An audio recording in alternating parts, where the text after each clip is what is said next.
Eu quero agradecer imensamente a presença de vocês, a presença de vocês três, principalmente, para essa nossa terceira noite da Semana Restaurativa de 2021. Eu vou passar a palavra para a doutora Raquel, para ela, que é a nossa juíza coordenadora da implantação da Justiça Restaurativa aqui na nossa comarca, para ela abrir o nosso evento. Obrigada, Rose.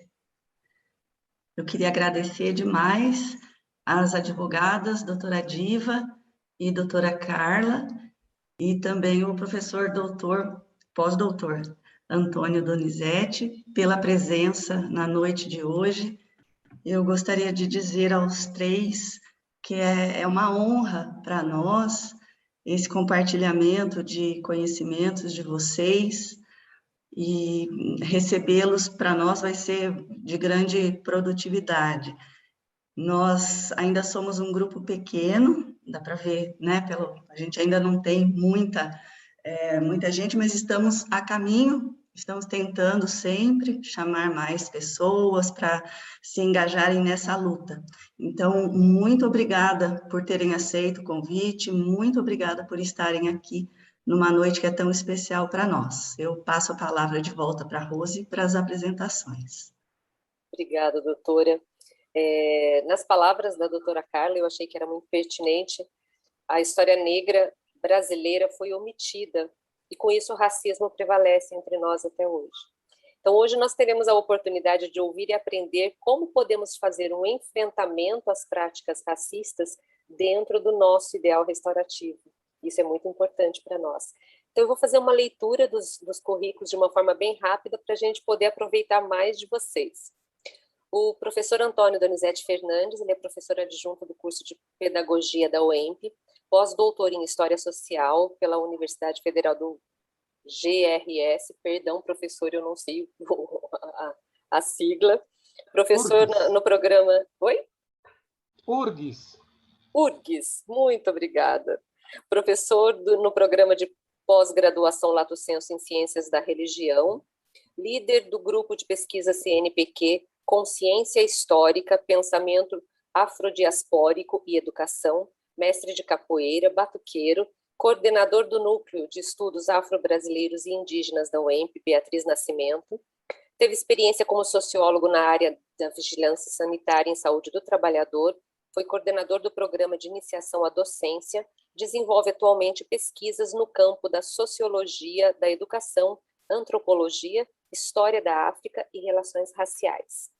A doutora Diva Zito, advogada titular do escritório Diva Zito e Associadas, é conselheira seccional da OAB de São Paulo, ex-presidente da Comissão da Verdade sobre a Escravidão Negra no Brasil e membro da Comissão Nacional da Verdade sobre a Escravidão Negra do Brasil. E a doutora Carla Aparecida de Souza Rosa, advogada, especialista em Direito Previdenciário e Direito Processual Civil, atua desde 2017 como presidente da Comissão da Verdade e da Escravidão Negra no Brasil da OAB de Ourinhos e membro efetiva da Comissão Especial da Verdade sobre a Escravidão Negra no Brasil da OAB de São Paulo. Graduada em Direito pela Faculdades Integradas de Ourinhos, ASFIO, pós-graduada em Direito Processual Civil pela Universidade Anhanguera, Rede de Ensino Luiz Flávio Gomes, Rede LFG, e pós-graduada em Direito Previdenciário e Prática Previdenciária pela Universidade Cândido Mendes, Pró-Reitoria de Pós-Graduação e Pesquisa. Sejam muito bem-vindos, muito obrigada por essa noite. Eu passo a palavra à doutora Carla, com grande prazer. Boa noite, doutora. Boa noite a todos e todas. Primeiramente, eu quero agradecer o convite realizado pela servidora Rose. Estou emocionada aqui de ver a doutora Raquel, foi minha professora, fiz estágio um período com a doutora. Confesso que aí eu fico um pouco acanhada em falar aqui. Espero que possa contribuir. É uma honra, né, estar nessa segunda edição da Semana Restaurativa, que é promovida pelo Núcleo de Práticas Restaurativas aqui de Ourinhos, né, em região, e em parceria, né, com o Grupo Gestor de Justiça Restaurativa do Tribunal de Justiça do Estado de São Paulo. Então, cumprimento o professor Dr. Antônio Donizete, a doutora Diva Zito, agradeço a disponibilidade de ambos e dizer que é uma honra, né, estar com vocês pois é sempre um aprendizado. Vocês são inspiração para que eu permaneça nesse estudo da história da população negra no país, para que assim eu possa de alguma forma contribuir na luta antirracista. Então vamos lá. Como já foi falado, meu nome é Carlos, sou advogada e estou como coordenadora, né, da Comissão da Verdade da Escravidão Negra da OAB daqui de Ourinhos desde aí o ano de 2017. Eu vou falar um pouquinho sobre o conceito, né, do racismo e qual o objetivo também da comissão e a necessidade dessa representação aqui na cidade de Ourinhos. E também eu já quero dizer que a comissão da OAB, Rose, doutora Raquel, fica à disposição para colaborar com o núcleo, né, comunitário nas reflexões e nas ações que forem necessárias para que a gente possa, né, conhecer e acolher de fato a humanidade do outro. Então, eu estive conversando com o doutor Fernando, presidente da OAB, e nós estamos sempre de portas abertas para colaborar com a sociedade. Inspirada, então vamos lá, né? Inspirada pela essa função da coordenadoria, né, da comissão, no qual estou aqui em Ourinhos, a pesquisa e o estudo, né, ao resgate da verdadeira história dos negros neste país trouxe uma conscientização que, ao trazer, né, o conhecimento desta história aos cidadãos, faz com que a identidade dos negros, ela de fato seja construída, e a partir desse conhecimento da história, né, o enfrentamento à naturalização do racismo se desenvolve, tornando, né, eficaz aí dentro da sociedade esse conhecimento, para que, através desse conhecimento, a segregação racial dos negros, com as suas consequências, que sabemos que são devastadoras, não seja mais, né, normalizada aqui nesta nação. Então, a atuação da comissão da OAB aqui em Ourinhos, ela é realizada por intermédio de palestras em instituições de ensino, no CRAS, através de contação de história infantis, né, nas escolas municipais e particulares da cidade de Ourinhos. E desta forma, a gente vem construindo aí desde 2017, a gente vem trazendo, né, o resgate dessa história, e nós, com isso, a gente compartilha o conhecimento para que, assim, a gente possa, enquanto sociedade, buscar, né, a equidade racial nesta nação.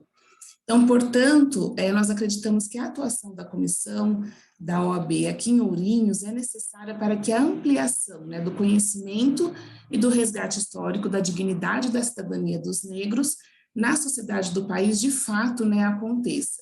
Dessa forma, nós contribuímos na formação tanto do caráter e no desenvolvimento humano dos cidadãos. Afinal, discutir, né, a respeito do racismo estrutural existente no Brasil e rever, né, nossa história é um dos caminhos para mudar essa realidade que extingue a igualdade de direitos da população negra. Dito isto, vamos relembrar um pouquinho aqui da nossa história, né, para que a gente possa entrar em alguns conceitos que eu acredito ser necessários para que a gente entenda, né, o que de fato é o racismo e como que chegamos até aqui. Então, a história, né, ela nos ensina que desde lá do século, né, XIX, os europeus, né, nesse processo de expansão europeia, eles começam a ter um contato com outros povos, nos quais são diferentes, né, nos aspectos fenotípicos, culturais, e desta forma eles acabam, né, estabelecendo uma hierarquia na qual sempre os europeus estavam no topo, né, e os outros grupos vêm sendo, né, distribuídos aí pela base.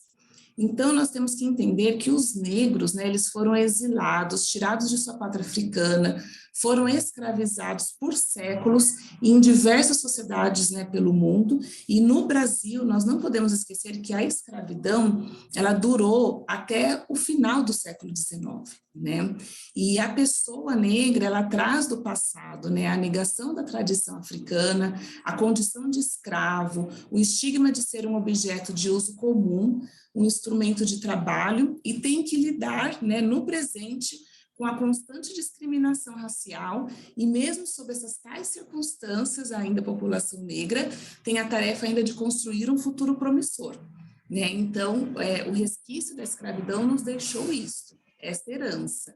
Então, hoje, a escravidão, nós sabemos que ela é considerada um ato repulsivo, intolerável, mas os vestígios, né, que são deixados por ela ao longo da história continuam, infelizmente, espalhados, né, nesta nação. O Brasil, em relação às outras nações, foi o país a escravizar o maior número de africanos e o último, né, do mundo cristão a abolir a escravidão.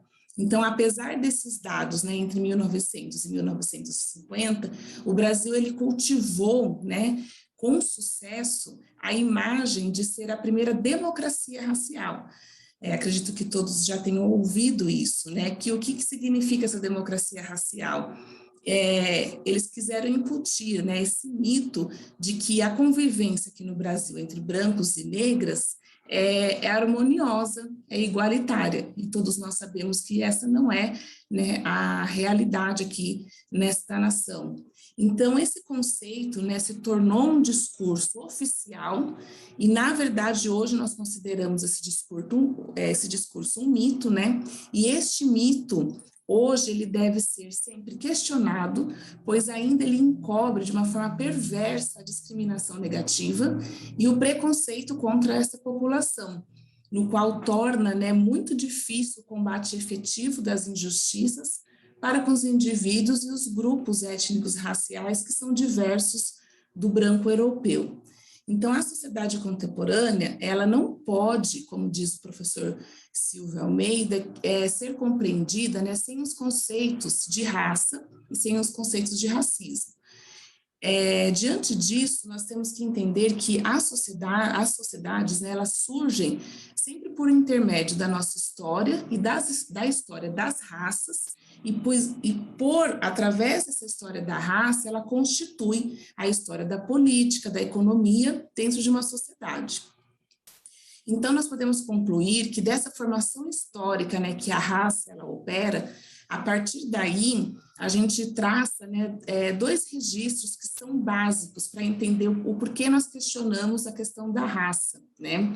Então, primeiro, a raça, a gente tem que enxergar ela como uma característica biológica, que é o quê? A identidade, né, racial, quando ela é atribuída a algum traço físico, a cor da pele, por exemplo, e também como uma característica étnico-cultural, em que a identidade ela sempre vai ser associada à origem geográfica, religião, à língua, outros costumes, ou seja, é uma certa forma de existir. O que eu quero dizer com isso? Não tem como nós entrarmos para entendermos o que é o racismo sem nós entendermos que a raça, ela é como ponto principal, como base, a construção de toda uma sociedade, né? E diante desse conceito, nós entramos agora no racismo, né? Que o racismo, para que a gente possa entender, tem o racismo, e através desse racismo nós conseguimos extrair 3 concepções dentro do racismo. Primeiro, a concepção individualista, a concepção institucional e a concepção estrutural. Esse conceito, essa divisão, ela vem, né, no estudo do Dr. Silvio Almeida, e no qual ele diz, né, que quando a gente pensa no racismo individualista, como que eu identifico esse racismo, né? São, de fato, os indivíduos que são racistas e eles agem de uma forma isolada ou em um grupo. E eu sempre gosto de trazer uma reflexão de como a gente pode enfrentar, né, esse tipo de racismo, porque não é só trazer o problema em si, mas como que eu posso solucionar essa questão. Quando a gente identifica um racismo individualista, uma das formas de enfrentamento, por exemplo, é conscientizar sobre os males, né, que esse racismo opera, né, acaba acontecendo, e estimular sempre as mudanças, né, culturais. Vamos agora para o segundo tipo de racismo, que é o racismo institucional.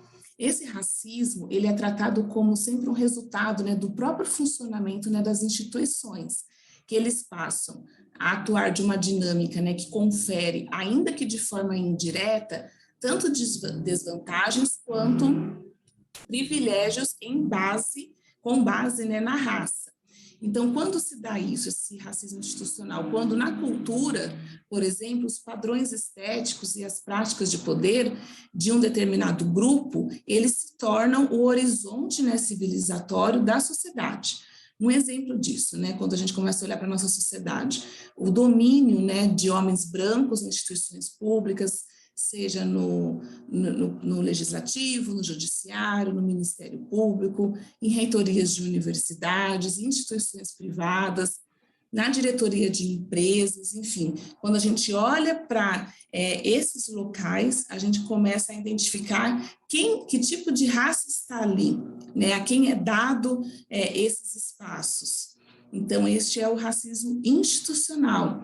E sempre depende, né, em primeiro lugar, da existência de uma regra, né? Isso vem embutido de uma forma que é um padrão que, de forma direta, né, ou indireta, sempre vai dificultar o acesso dos negros, né, e de mulheres também para nesses lugares, tá? E, em segundo lugar, o racismo institucional, ele traz o quê? A inexistência, né, de espaços em que se discuta a desigualdade racial e de gênero, né? Que ele naturaliza, assim, o domínio do grupo, que, em grande parte, né, na maioria das vezes, são grupos formados por homens brancos. E nós conseguimos enfrentar esse racismo institucional através, né, de políticas de ação afirmativa, né, por exemplo, cujo objetivo é aumentar a representatividade dessas minorias raciais e alterar, né, essa lógica discriminatória dentro, né, dos processos institucionais. E vamos, por fim, no racismo estrutural, que é uma decorrência, né, da própria estrutura social, ou seja, de um modo normal, acaba se constituindo as relações políticas, econômicas, jurídicas e até mesmo as políticas familiares. Então, o racismo estrutural, ele se expressa de uma forma concreta, né, como uma desigualdade política, econômica e jurídica.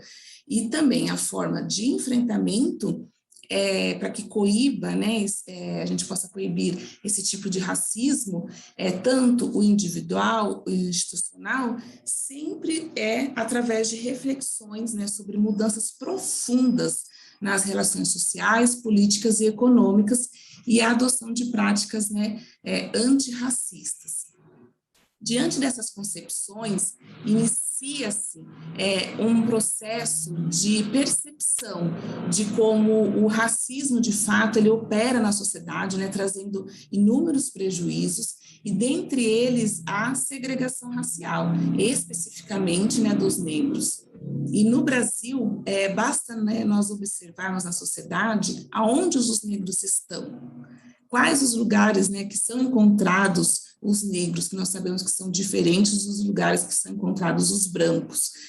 Em todos os lugares que eu tenho a oportunidade de estar, eu sempre trago a reflexão, por exemplo, para quem mora aqui em Ourinhos, que tudo fica muito concentrado ali no centro, né, da cidade, e se nós começarmos a observar quem está no centro da cidade frequentando, quem está nas lojas ali, a maioria são pessoas brancas.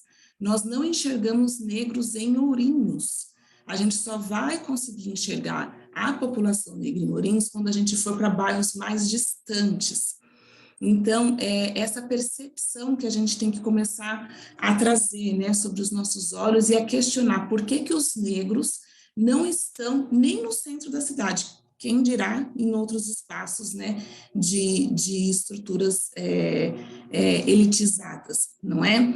E, além disso, eu gostaria também de trazer aqui, acredito que, né, na verdade, é de conhecimento de todos, mas o conceito para que a gente consiga entender a diferença, né, entre racismo, preconceito racial e também sobre discriminação racial, que são coisas que muitas das vezes acabam sendo confundidas, coloca tudo em um bolo só e a gente não consegue diferenciar. E quando a gente consegue enxergar, né, esses conceitos de forma separada, entender as diferenças, aí sim que nós conseguimos enfrentar de uma forma mais efetiva, né, práticas racistas.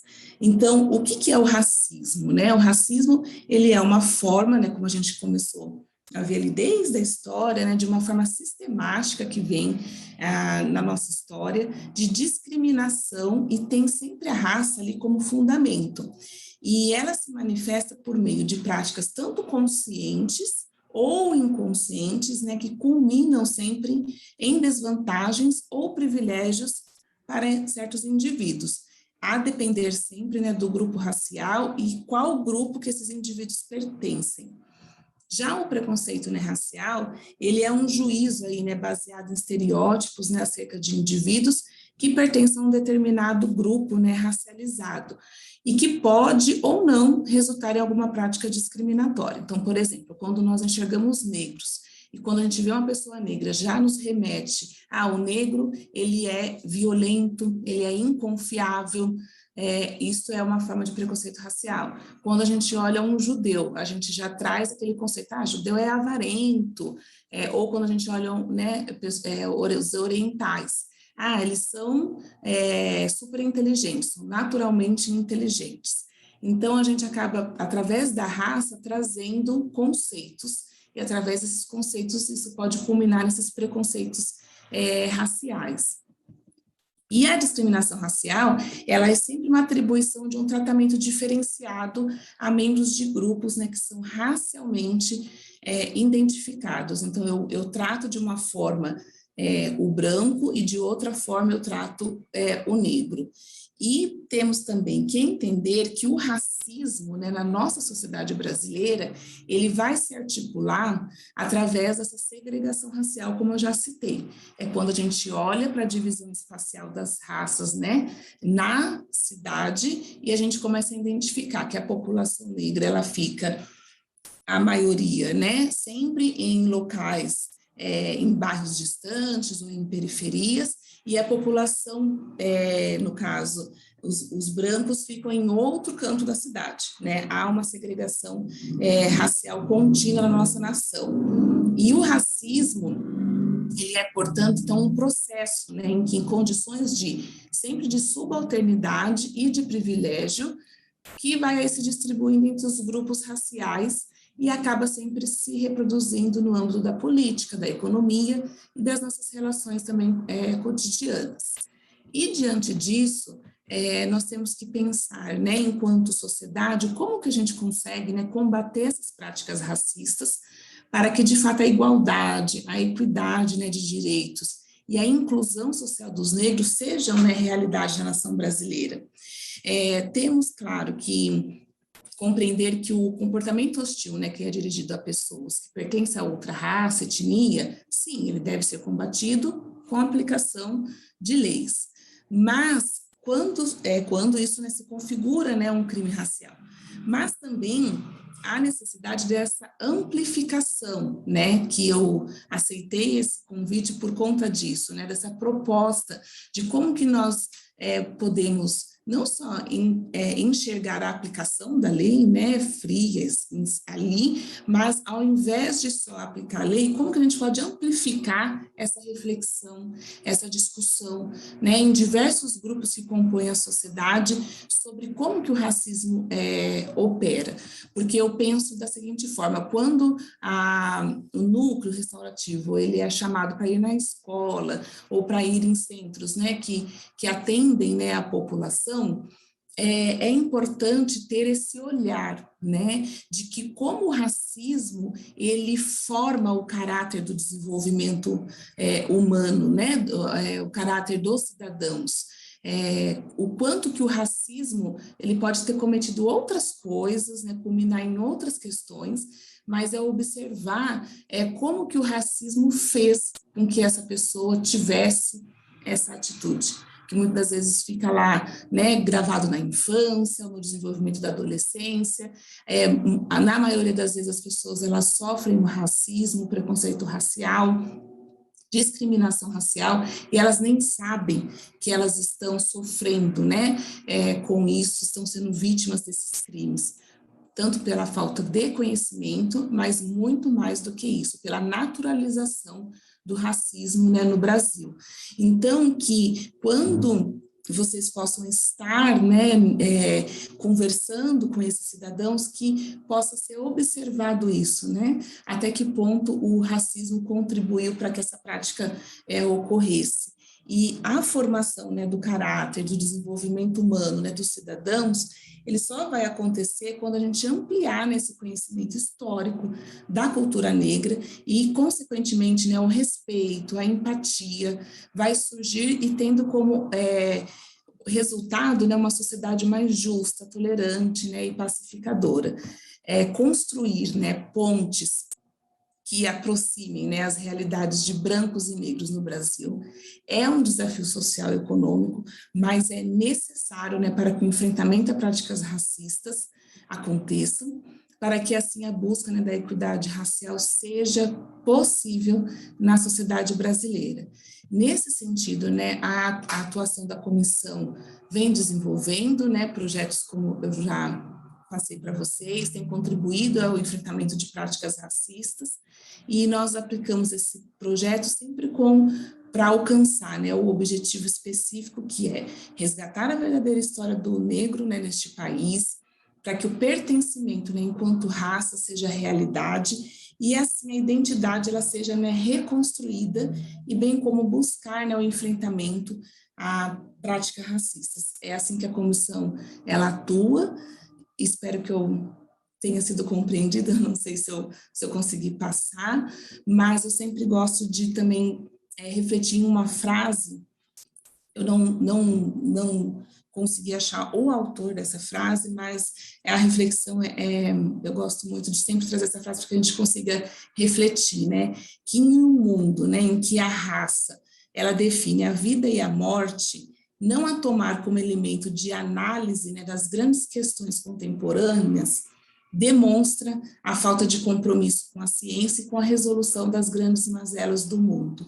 Então, com essa frase, eu finalizo a minha fala, eu agradeço e trago sempre como reflexão que, a partir de amanhã, todos vocês façam esse exercício, comecem a observar, né, quem ocupa os lugares aonde vocês estão, né, se você olhar para o seu círculo de amizade, para os seus familiares, quantos negros estão ali? E como que eu posso, né, ou enquanto negro, ou enquanto branco, contribuir para a luta, né, para o enfrentamento dessas práticas racistas. E quando esse núcleo for, né, requisitado para estar, né, trazendo ali uma reflexão, que vocês possam lembrar isso, porque o racismo, ele é estrutural, ele é naturalizado, e por muitas vezes ele causa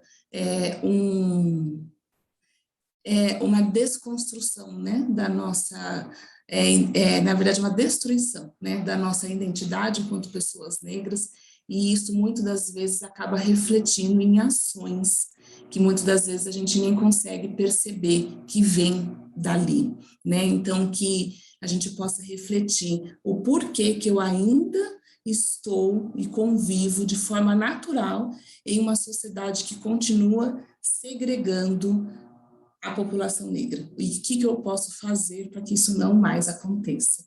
Então é isso, agradeço. Rose, obrigada.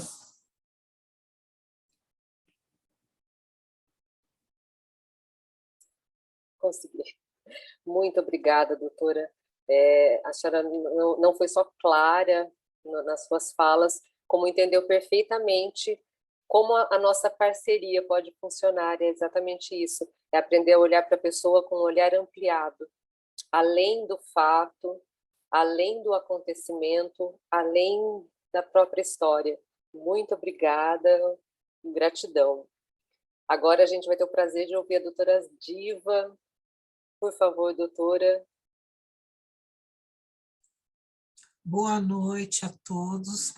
Inicialmente, eu gostaria de prestar meus agradecimentos aos idealizadores deste tão significativo projeto, que é a Semana Restaurativa.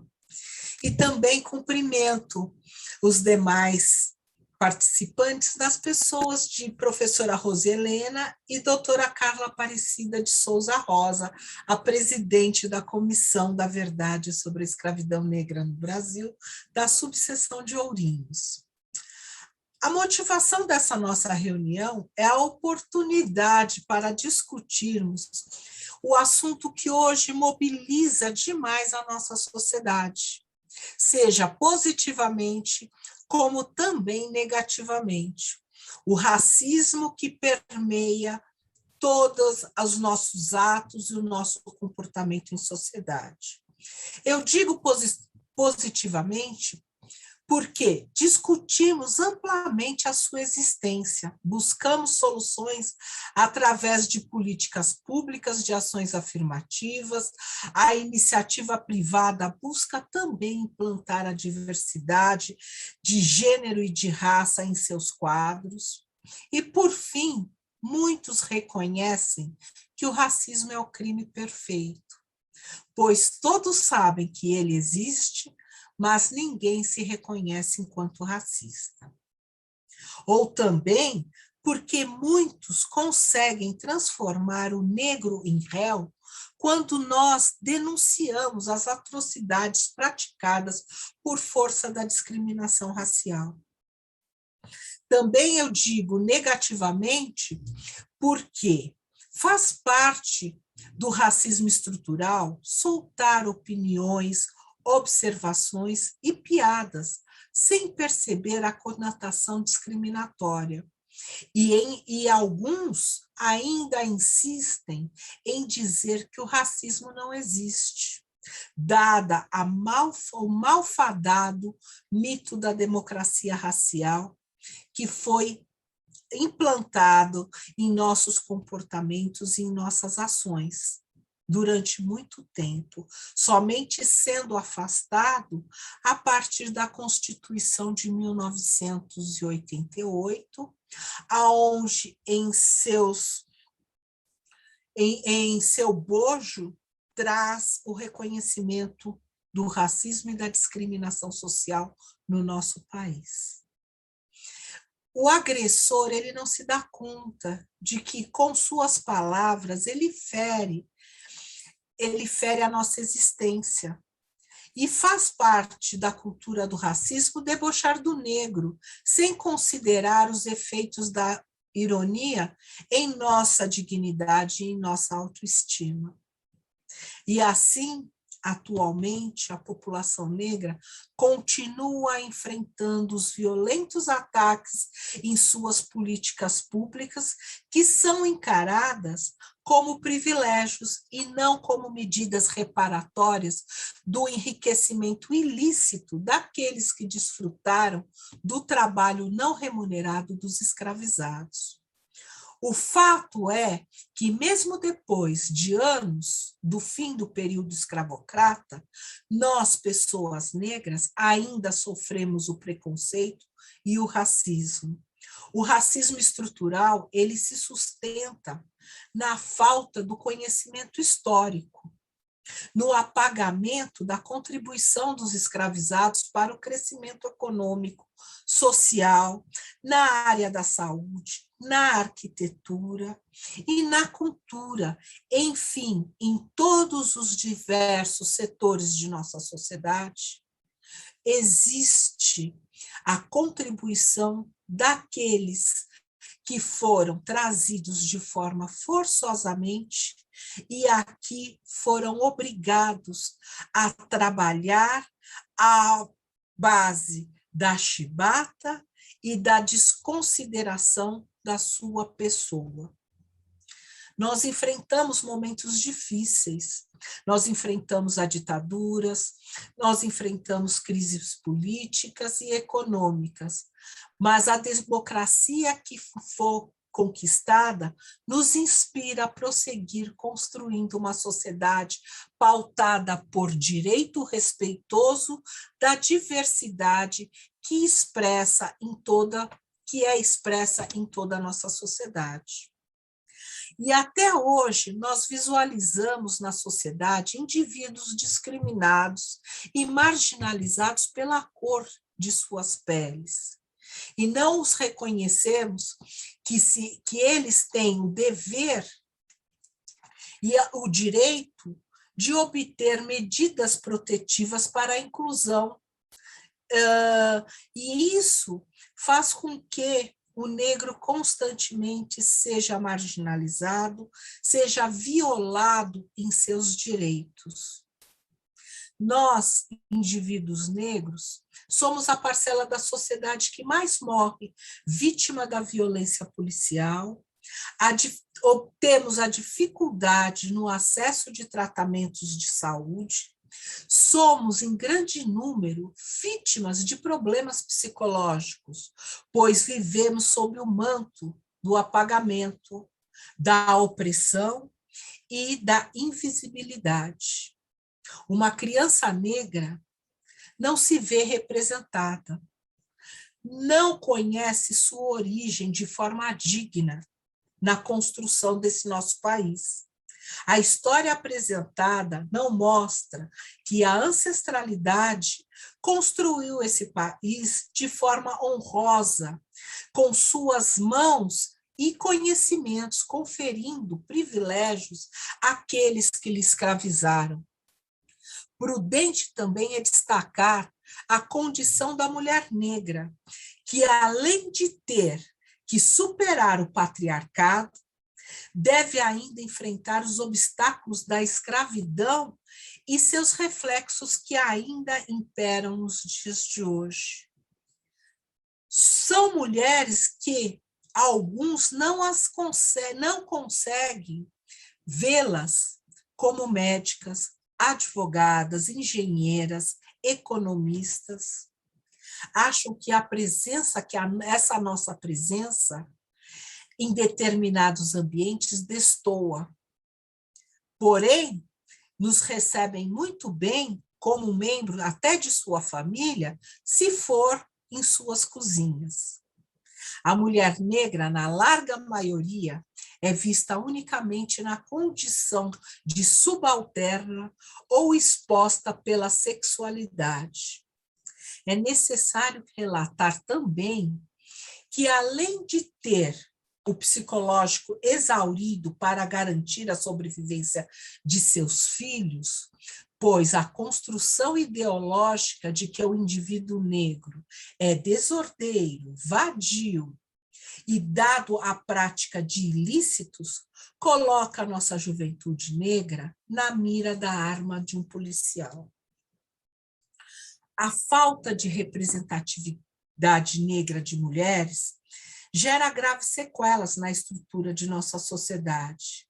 Nós, mulheres negras, estamos inseridas em todos os espaços sociais, só que quanto mais representativo, menor é a nossa presença. Só estamos em números significativos naqueles espaços onde a nossa presença é quase inexpressiva, sem qualquer possibilidade de representatividade ou de decisão. E uma das medidas necessárias para enfraquecer o racismo é enegrecer todas as nossas instituições, que hoje são, na sua larga maioria, brancas. Precisamos permitir a entrada do negro. Desculpe, permitir não. Nós precisamos não só permitir, como também aceitar a entrada do negro nos governos, nos tribunais, nos postos de comando das empresas, das escolas, das universidades. As cotas raciais, elas ajudam muito nesse caminho, mas é por demais rejeitada por muitos da sociedade, que ainda não entenderam que essa é uma medida reparatória e não uma concessão de benefício ou de privilégio. O enegrecimento das instituições ele é muito importante, porque ele muda essa imagem cristalizada de que o negro é sub-humano e não tem capacidade para ocupar qualquer espaço que deseje dentro da sociedade. é importante também, e não posso deixar de falar, da necropolítica. Este conceito desenvolvido pelo filósofo negro, historiador, o professor universitário camaronense Achille Mbembe, que em 2003 escreveu um ensaio questionando os limites da soberania quando o Estado escolhe quem deve viver e quem deve morrer. É a política da morte adaptada pelo Estado. Ela não é um mero episódio, não é um fenômeno que foge a uma regra, e sim é a regra. A polícia não toca o terror, como se costuma dizer, em territórios de elite. Ela invade as periferias, as comunidades onde a população, já esquecida pelo Estado, habita.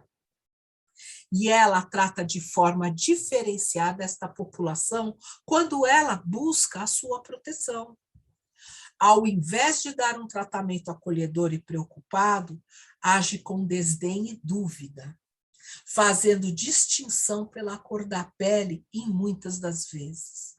E isso reflete negativamente nas práticas de boas relações que deveriam permear essa relação protegida pelo Estado. Não é isso que ocorre. A construção ideológica de que o indivíduo negro é desordeiro, vadio, ela ainda persiste na visão de muitos seres, muitos indivíduos de nossa sociedade. Porque, vejamos, quero ver quem pode dizer que nunca, ao ver uma pessoa negra aproximar de si, não ter um receio ou se assustar, acreditando que poderia ser vítima de um ato ilegal. Então, é imperiosa a necessidade de uma construção harmônica e respeitosa entre a sociedade e a população negra. Existem comportamentos que devem ser mudados.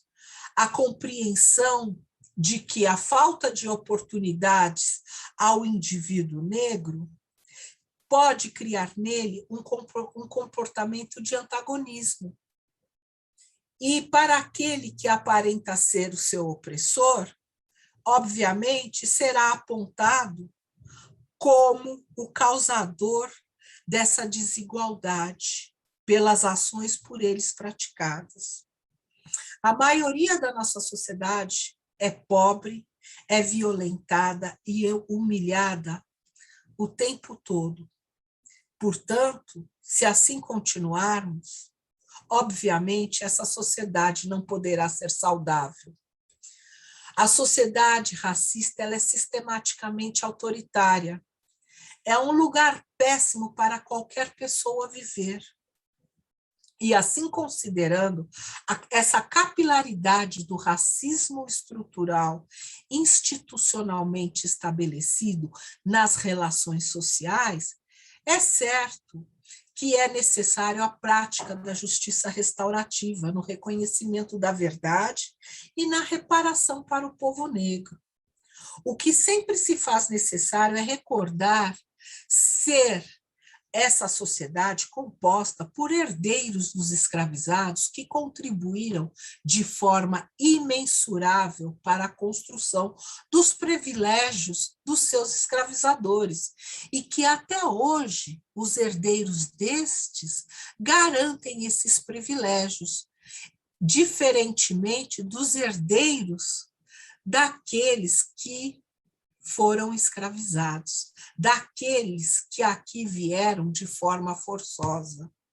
É necessário conhecer os danos causados pelo tempo de escravidão e a passagem para uma igualdade sem nada a reparar, sem nenhuma justiça de transição para tratar o desigual como igual. É preciso, sim, virar a página com consciência. E o que não afasta a palpitante necessidade de encarar os danos vividos e também de se estudar os efeitos da desumanização e a reificação do indivíduo escravizado, de dirimir os efeitos da formação de uma identidade inferior por conta da ineficaz e inacabada abolição, porque desde 1888 a população negra luta para a sua inclusão na sociedade, para a inserção na economia, na nossa economia, porque a base da economia desse nosso país teve sua origem no trabalho do escravizado, na mulher negra, no trabalho da mulher negra, que foi a primeira a sair de seu lar para gerar renda e sustentar sua família. E estes são apenas os pequenos exemplos do continuismo da escravização, que hoje ela é trazida na forma do racismo institucional e estrutural. É necessário alterar a narrativa histórica do país para a recomposição da memória coletiva. A garantia do protagonismo negro na construção da nação é para todas as pessoas, servirá para que todas as pessoas vejam a si e as demais pessoas como iguais, como pertencentes ao pacto de nação. É importante destacar que as dificuldades e os obstáculos não são suficientes, para impedir que a população negra conquiste um lugar dentro da sociedade. E, principalmente, reconhecer a nossa resistência, contra os padrões impostos pela sociedade eurocêntrica.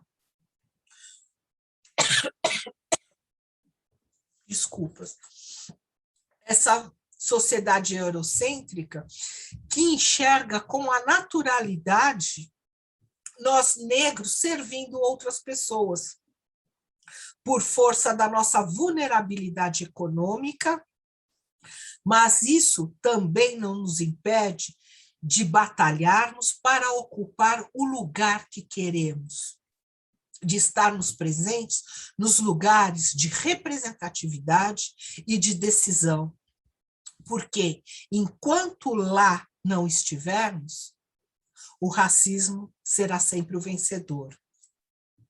A nossa resistência, ela vem há muito vencendo barreiras, que esse passado de sofrimento ainda insiste em deixar no nosso caminho. É certo que não é um caminho fácil a ser vencido, pois somos ainda aquela parcela que mais sofre com a dificuldade para acessar todos os espaços que são facilitadamente oportunizados para as pessoas brancas. Essa dificuldade, ela nos impõe a baixa representatividade.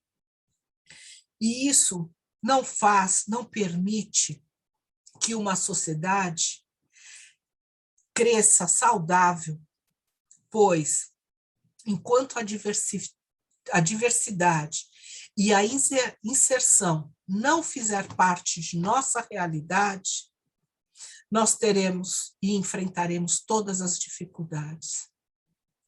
Precisamos olhar no outro a diferença para construir uma sociedade muito mais agradável e acessível a todos. Não é justo que se queira um comportamento padronizado e que só se aceite os iguais, porque esse comportamento de ver no outro a sua imagem e semelhança torna a vida muito sem graça. Nós precisamos crescer dando oportunidade para o diferente, para aquele que não tem a mesma visão que nós, que não enxergue as coisas da mesma forma que nós, tem a oportunidade de falar, tem a oportunidade de representar a sua imagem dentro da sociedade e que, por fim, mereça o respeito de todos. É muito difícil você chegar nos locais, como bem disse a doutora Carla em sua fala, aí em Ourinhos, no centro da cidade, no centro fortalecido, no miolo fortalecido da cidade, a presença de pessoas negras é quase nenhuma. Como aqui nós verificamos e observamos que nos lugares de destaque da sociedade, as pessoas negras ali só estão com uma bandeja na mão, ou abrindo a porta dos carros. E essa realidade, ela necessita ser mudada. E ela só será mudada se nós enxergarmos no outro aquilo que gostaríamos de enxergar em nós mesmos. Porque a diversidade, ela é muito boa, mas ela não é só ela que resolve as nossas questões. Não é só ela que resolve aquilo que é necessário para que a sociedade se fortaleça. Porque não adianta convidarmos para o baile, nós também precisamos tirar para dançar. E assim eu faço o encerramento da minha fala. Espero ter contribuído e atendido às expectativas de todos. Muito obrigada, doutora Diva. Foi muito bom ouvi-la. Está sendo uma noite muito proveitosa. Muito obrigada. Eu vou passar agora a palavra para o professor Donizete. Eu que agradeço a oportunidade de contribuir. Muito inspirador. Eu vou passar a palavra para o professor Donizete agora. Professor Donizete, seja bem-vindo. Muito boa noite a todos, todas. Laroye Exu, né? Prazer imenso estar aqui, podendo falar com vocês. Agradecer imensamente a doutora Raquel, doutora Rose. A gente não tem muito esse costumeiro de tratarmos, né? Mas eu vou seguir o protocolo, né? Doutora Rose, doutora Carla, doutora Diva. Prazer imenso estar aqui podendo falar de uma temática que eu venho perseguindo já há um bom tempo, acho que desde que nasci. E difícil fazer uma fala depois de daqueles que me antecederam, né? Fala belíssima da doutora Diva, né? Fala da doutora Carla, e eu não preparei uma fala em específico, eu fiquei pensando aqui comigo, quando do contato com Rose, né? Fale sobre educação, e aí eu fiquei pensando, falar o que sobre a educação, nessa minha experiência como professor na universidade aí há mais de 20 anos, né, nos diferentes momentos dentro das ciências humanas, pedagogia, história, filosofia, e tratar sobre o quê, né? Então, assim, eu venho ultimamente aí numa série de falas, né, falando sobre Paulo Freire, falando sobre Abdias do Nascimento. A gente vem também aí com uma discussão sobre os intelectuais negros. Eu sou do Núcleo de Estudos Afro-Brasileiros Indígenas, né? Estou nessa coordenação aí há 2 anos, e uma das grandes questões, eu acho que vocês podem ver atrás de mim aqui, está no escuro, tem um adinkra, né, que é do povo Akan, né? O adinkra, esses crocodilos que estão ligados pelo estômago. Quer dizer, sabiamente, o povo Akan protagonizava a ideia de seguinte: se cada um dos crocodilos puxarem para o seu lado, eles vão se destruir pelo estômago, né? Então, veja só, quando a gente pensa na filosofia africana, quando a gente pensa no seu conhecimento enquanto povo originário, né? Quando a gente pensa nessa experiência dos africanos no mundo, né? Quando a gente pensa o próprio processo da diáspora africana, várias vezes ocorrido, inclusive dentro de África, e como isso nos fora retirado da possibilidade de pensar o que foi o processo de desafricanização no país sofrido a partir de uma política de Estado, né, no final do século XIX para o século XX, né, agora de pouco comemorado no 15 de novembro, né, como foi isso, né, como isso foi sendo retirado de nós aos pouquinhos. E aí eu fico pensando naquilo que o que é o conceito de estrutura, né? O conceito de estrutura parece-me que boa parte das vezes ele é lido institucionalmente, né? Mas onde estão os sujeitos da história do ponto de vista da estrutura e a maneira como ela se coloca? Essa estrutura é de uma forma que acachapante como um bloco sobre a cabeça das pessoas? Onde estão as ações dos agentes, as agências, a história, né? Isso, boa parte das vezes, a partir do discurso histórico proposto como oficial, menosprezou, vilipendiou, destruiu.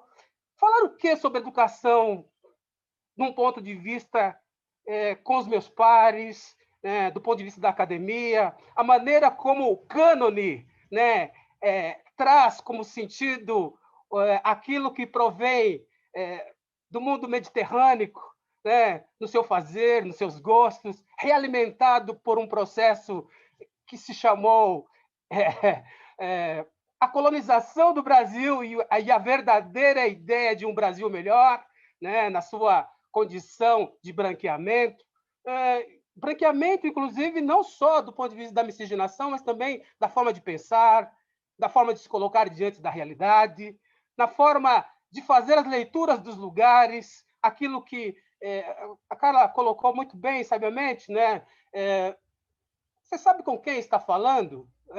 Aquilo que Roberto da Mata tão bem trouxe para nos lembrar dessa situação das relações de poder que nós vivemos no cotidiano, que a doutora Diva sabiamente trouxe aqui nas palavras do que é pensar a situação do negro na mira daquele que tem o monopólio da força, né, para, inclusive, tirar a vida, né, tão comum, né, instituído de uma forma pelo Estado. Né? Agora, como foi dito, né, o Mbembe, né, ele realmente mostra como esse processo ele é recorrente, né?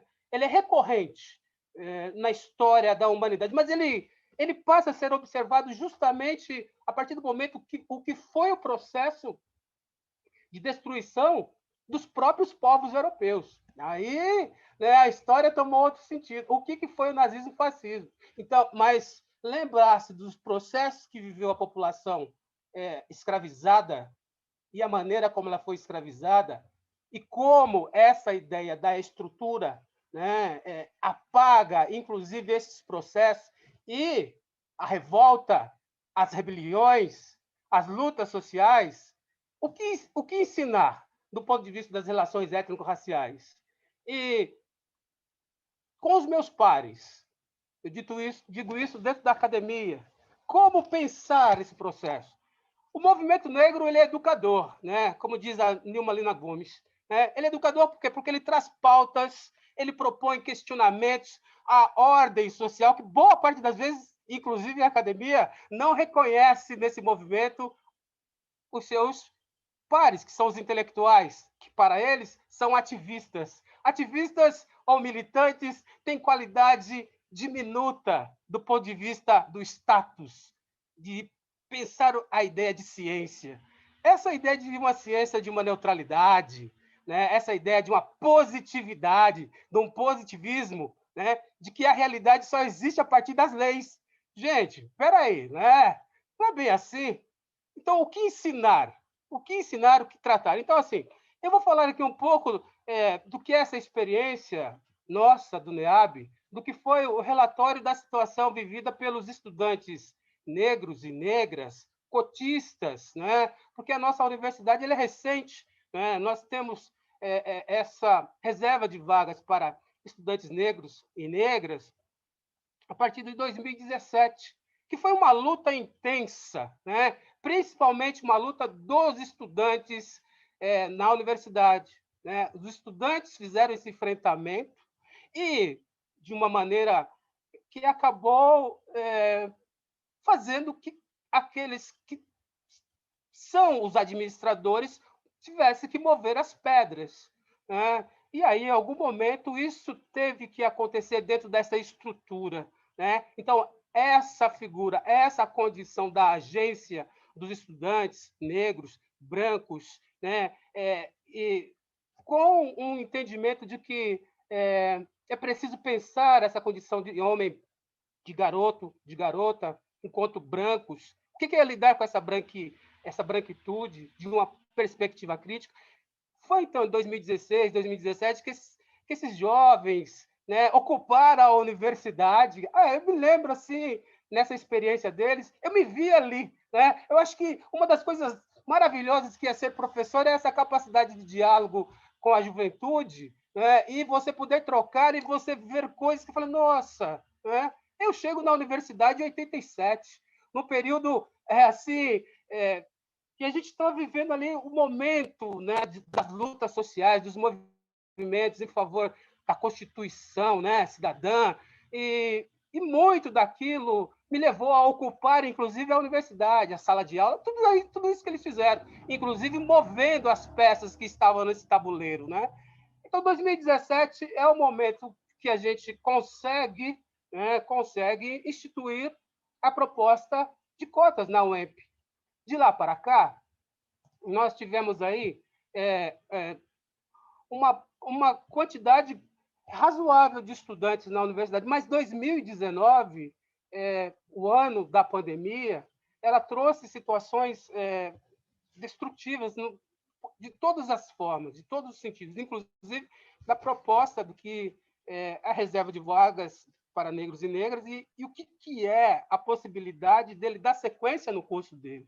Então, essa palavra que muitas vezes a gente escuta, né, lá no ensino fundamental, no ensino médio, que é a evasão, né, a gente chama isso, não é evasão, isso é expulsão. Agora, como é que você expulsa, né, o jovem, né, a criança, aquele que gostaria de terminar o ensino médio e não consegue? Boa parte das vezes pela gravidez, né? Boa parte das vezes ele é cooptado pelos vários sistemas que existem de destruição dessa possibilidade de ele dar sequência em sua vida. E na universidade? Na universidade nós também temos estas formas de expulsão. E essas formas de expulsão é justamente não oferecer condições para eles darem manutenção. Primeiro, você precisa comer, você precisa ter uma noite de sono, né? Você precisa ter um abrigo. Eu falo isso porque eu vivi tudo isso, toda essa situação, né, de ocupar e fazer lutas.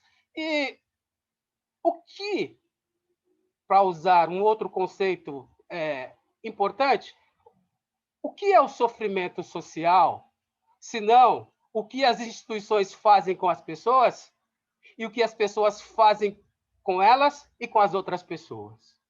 Né? Então, o que as instituições, nesse caso a universidade, promove com a possibilidade de cotas, mas você não garante a possibilidade dessas pessoas permanecer na sua formação? No nosso relatório, que foi um relatório feito a partir de uma pesquisa envolvendo o NEAB, um momento difícil, porque a gente não tinha, e não, agora que a gente está saindo um pouco mais, né? Vamos dizer assim, a pesquisa se deu a partir de perguntas semi-estruturadas feitas a partir dessa experiência da etnografia digital, né? Ou seja, essa palavra bonita, né? Mas ouvir o outro, né? A partir dessa possibilidade das redes sociais e aí, nesse caso, todos eles, né? Nós fizemos uso. Então, marcadamente entender um pouco do discurso dos estudantes. O que eles estavam vivendo nesse período da pandemia? E onde estavam os estudantes negros? O que eles estavam fazendo? Lógico, estavam trabalhando, né? Mas havia diferenças na forma e no jeito de lidar com a pandemia em suas casas, como era a casa dessas pessoas? Com quem que elas coabitavam? Tinha espaços para poder estudar, ler?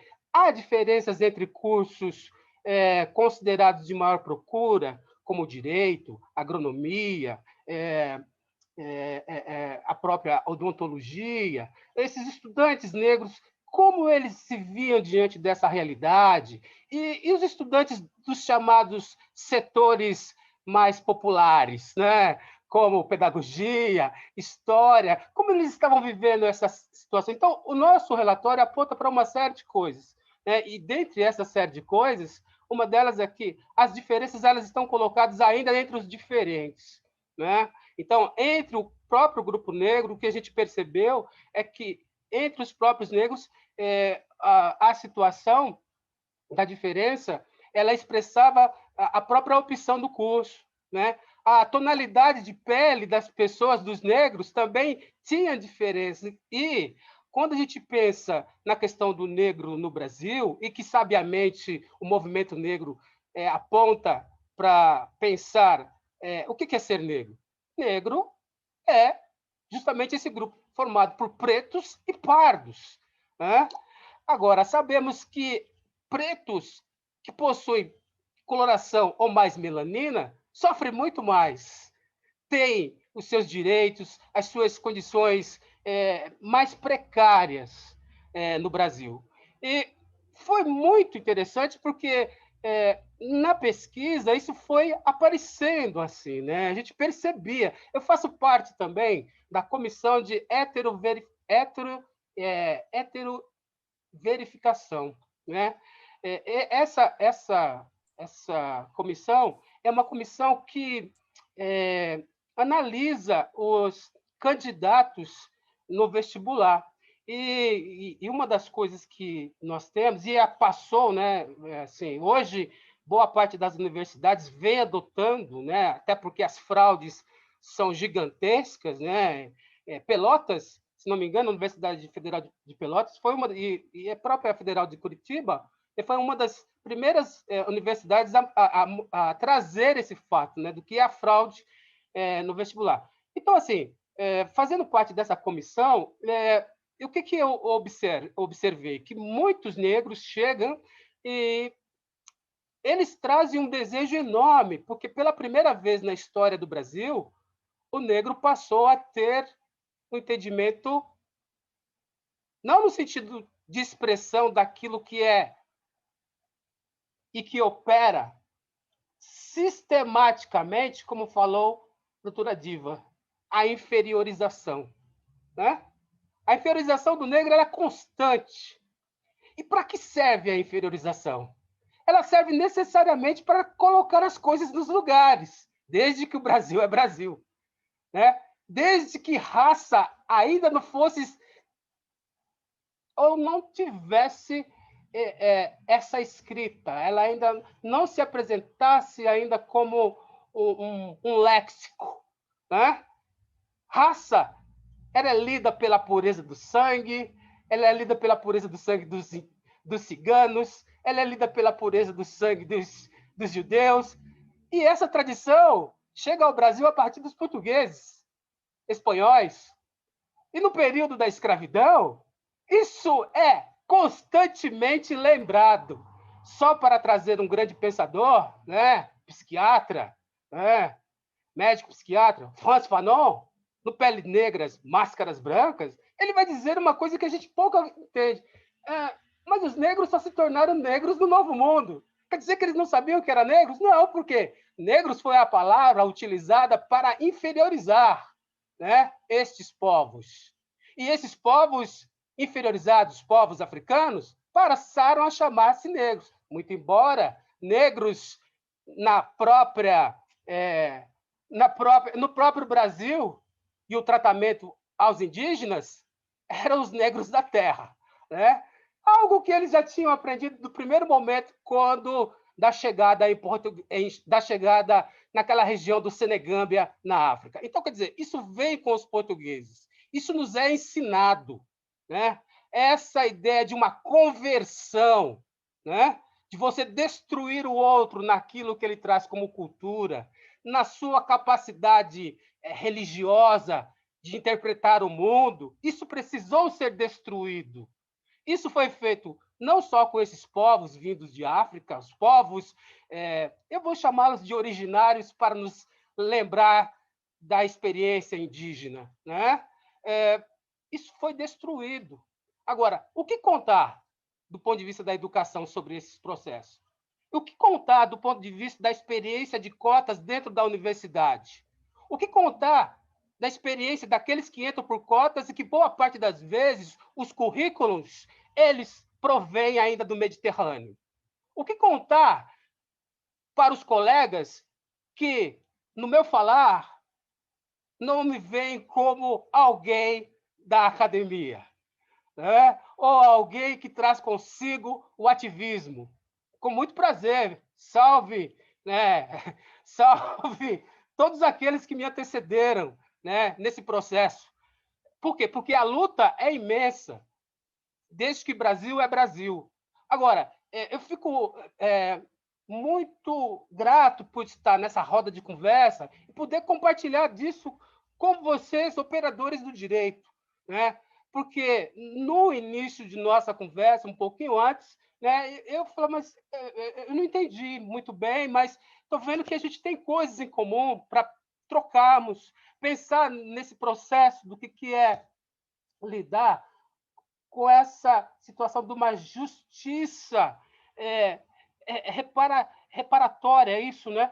Reparar situações que, como foi falado, ela está colocada desde que Brasil é Brasil, mas ela ganha uma dimensão da passagem do século XIX para o século XX.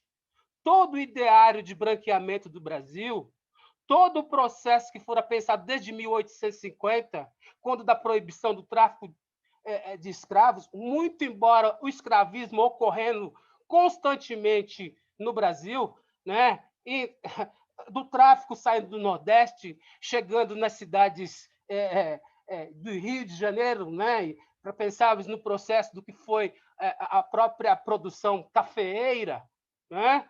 As cidades como Ribeirão Preto, né? Campinas, né? Eu não digo Marília, que Marília é uma cidade mais nova, né? Mas eu posso falar de outras, Jaú, toda essa coisa do interior, e eu falando aqui de Jacarezinho, uma cidade que também conheceu esse processo do escravismo e de como isso é reproduzido nas práticas, no dia a dia, porque ela está posta. Então, o que falar de educação nesse processo? O que pensar do ponto de vista da produção acadêmica? O que pensar do ponto de vista de uma justiça reparatória? Como construir pontes, né, com aqueles que têm em comum esta possibilidade de pensar num Brasil que consiga fazer avançar de fato aquilo que teve que se escrever uma Constituição para dizer que nós temos uma igualdade, e que muito bem foi lembrado, uma igualdade que tem que ser pensada a partir das suas diferenças. Muito embora posto ali, escrito, redigido, ainda assim nos reportamos a um ideário, a práticas, a uma visão e uma mentalidade escravista. Então, o que ensinar nesse processo? Então, como pensar o discurso pedagógico da história? Como pensar a academia do ponto de vista da produção daqueles que estão chegando nos mais diferentes situações. Então, os estudantes negros eles estão chegando na universidade. Na universidade onde eu trabalho, começa em 2017. No entanto, nas outras universidades, e a experiência vem desde 2000. A produção acadêmica ela vem se apresentando. Essa produção desses novos pesquisadores vem apontando para coisas que a academia está meio que assim, é quase como ter tomado um soco de um grande lutador de boxe como Mike Tyson, né? A academia ficou aturdida, né? E claro, né? Porque nunca pensou nessa possibilidade de olhar para o outro, não para ver a si mesmo, para entender o outro na sua significação, nos sentidos de construção das desigualdades. Então, isso é algo novo. e de fundamental importância. Nesse aspecto, eu volto a pensar no conceito de estrutura, instituição e da agência negra. O que a agência negra propõe enquanto movimento educador para as instituições? E aí, nesse caso, escola, universidade, currículo, o próprio campo do direito, né? A medicina, né? Pensar a questão da saúde pública, né? Onde está essa população, quem morre, pensar nas doenças, como na doença e o processo do adoecimento, né? O que é pensar a relação entre saúde e doença? O que é pensar, do ponto de vista, o que é a saúde para a população negra? Do que mais ela é acometida? Não, mas não existem essas diferenças. Claro que existe. E há uma produção vasta mostrando isso. Bom, pessoal, eu não vou aqui me estender, porque aí eu poderia ficar falando, eu estou mais interessado na discussão, no debate. Muito obrigado, mais uma vez, pela oportunidade. Nós é que agradecemos, professor. Foi, assim, muito inspirador. Eu acho que essa noite, eu com toda certeza, eu vou abrir a oportunidade para os colegas falarem, mas eu saio mais rica. É muito material para reflexão, é muita coisa para se pensar, e que falas potentes, assim, nós precisamos construir as pontes. Isso é um fato. E nós temos que caminhar um para os outros. Nós precisamos fazer esse caminho mesmo.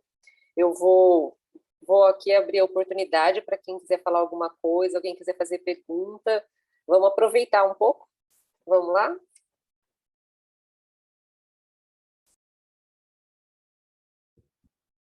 Eu tentei levantar minha mão, mas não deu certo aqui na reação. Acho que eu não sei fazer, mas era para...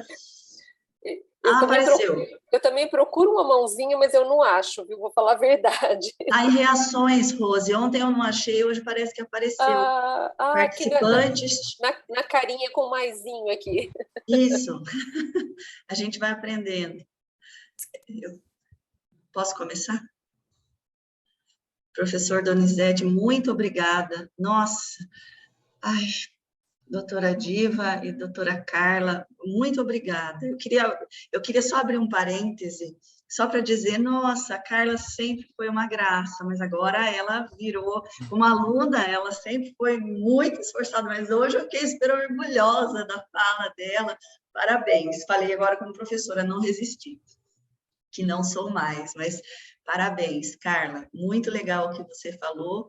Você falou que estava um pouco nervosa, você falou super bem, tá de parabéns mesmo. Olha, infelizmente, o que eu tenho para falar para vocês é assim, tudo que vocês falaram é verdade. A questão da minoria, tem uma coisa bem interessante que eu tenho estudado, que é sobre a maioria psicológica, que não é necessariamente a maioria em termos de número. Então, a maioria psicológica é um grupo formado pelos homens brancos. Isso é da psicologia social. E aí, por trás disso, tem um monte de coisa, né? Mas só posso dizer que nós temos um longo caminho para percorrer. Conforme vocês foram falando sobre... O judiciário é um exemplo disso, de tudo isso. A parte ruim, eu estou falando, não a parte boa, em todos os sentidos. Então, nós temos um longo caminho a percorrer e muito obrigada por nos ajudarem a começar a refletir sobre isso. A gente precisa realmente não só refletir, mas atuar. Obrigada pela participação de vocês.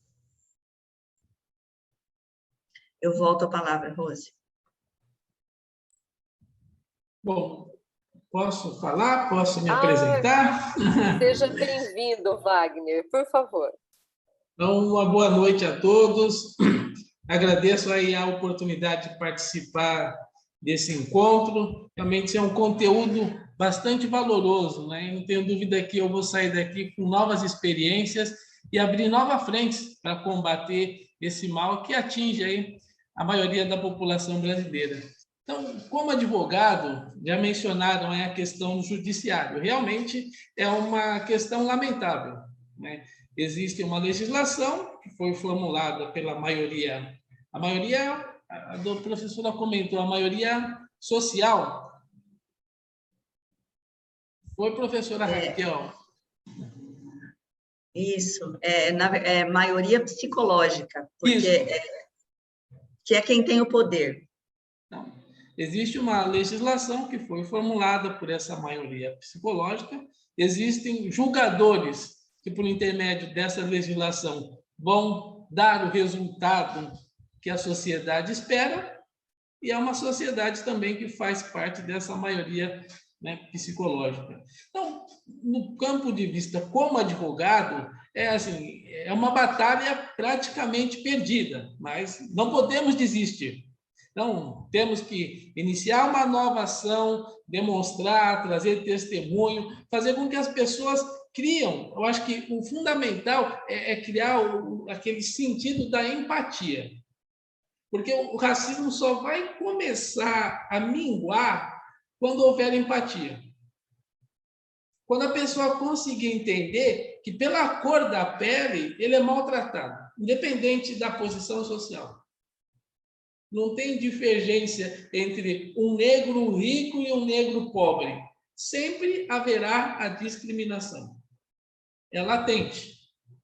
O que pode é a forma como se comportar e como se defender. Um negro que já conseguiu ali uma estrutura, um conhecimento melhor, ele tem uma possibilidade maior de exigir ali seus direitos e fazer valer suas prerrogativas. Mas é uma minoria. Então, pelo lado da empatia, pelo lado também do lado da filosofia, da espiritualidade, eu acho que é um campo que a gente consegue, sim, trazer essas pessoas à realidade, trazer pela mente, né, pelo sentimento mesmo, pelo eu, que, olha, a cor da pele é uma mera circunstância, né? Todos nós estamos aqui em busca de evolução, todos nós temos sentimentos, temos sonhos, temos desejos, temos metas, né, para alcançar. E enquanto houver essa distinção da cor, há esse naufrágio. E aí todos perdem, né? É inquestionável o papel do negro no resultado do nosso país. Mas isso fica relegado, né? Sempre as pessoas mencionam, olha, se não fosse o negro com a sua tradição vindo da onde vieram, os próprios, os que já estavam aqui, não teriam condições da agricultura, da pecuária, da culinária, entre outras coisas, da dança em si. Foi uma contribuição muito valorosa, que hoje é totalmente depreciada. Então, se com a empatia, com essa forma reversa, não com violência, não com ignorância, não com essa intolerância, né, nós conseguimos levar, olha, se coloque do lado de uma criança negra, que ele sabe, já nos primeiros anos de vida, ele sabe que aquele lugar não é para ele, né? Que o pai dele não tem aquelas condições, que a família dele não mora naquele bairro, né? Que a alimentação que ele tem não é a mesma. E tudo isso reflete até chegar ali na época da universidade. Então, é uma herança, praticamente uma herança atávica que esse jovem, essa jovem negra traz. Então, as cotas, fundamental importância. Assino embaixo, faço questão de que elas sejam, sim, exijo que elas sejam cumpridas, até mesmo na questão da OAB, está tendo uma demanda para que isso seja revisto. Mais uma vez, a fraude não está só no baixo escalão. Existem advogados que estão se passando por negros para compor chapas. Então, vejam, quando eu mencionei que a discriminação está em todas as classes sociais, são advogados cometendo esse equívoco, né? Tirando essa oportunidade, cometendo um crime. Então, é fundamental esse bate-papo, gostaria que tivéssemos sempre essa oportunidade de demonstrar, de tentar externar para as pessoas o que é ser negro, independente da posição que você alcançou. Ser negro é matar 1 leão por dia, sabe? É você saber que tem uma blitz policial ali na sua frente e você já começa a ter aquele calafrio. Poxa vida, o documento está em ordem, o pneu está, sabe? A pessoa que está do meu lado, será que está tudo certo comigo? E aí, invariavelmente, você não passa, você é parado, né? Você é indagado, você é investigado, é questionado e assim por diante. Então, é uma série de fatores que nós precisamos continuar lutando. E o papel do professor é imensurável. Levar para os alunos ali já nos primeiros anos de vida que todos estão ali para aprender, que o aprendizado é uma coisa universal, que aquela pessoa que está do lado dele também sonha em ter uma profissão e o caminho começa dali. Então, uma amizade fundada nesses princípios e nessa igualdade vai minimizar o que hoje ainda estamos passando e vivenciando. Então, eu encerro aqui com a satisfação de participar, conhecê-los e ouvi-los. Muito obrigado. Wagner, foi uma alegria ouvir você também. Que bom que você está aqui participando com a gente. Obrigado. Sabe que quando a gente conversa a respeito disso, quando nós estudamos, para a gente buscar estar apto a fazer justiça restaurativa nos conceitos com os princípios, com tudo que vem, com a carga toda que vem junto com ela, a gente fala muito de violência. E não é essa violência de dar um tiro e matar, ou de pegar ele na esquina, é a violência que está intrínseca em tudo. Recentemente, nós tivemos uma aula muito boa no curso de aprofundamento, que trouxe um conceito de Galtung, que para mim foi emocionante.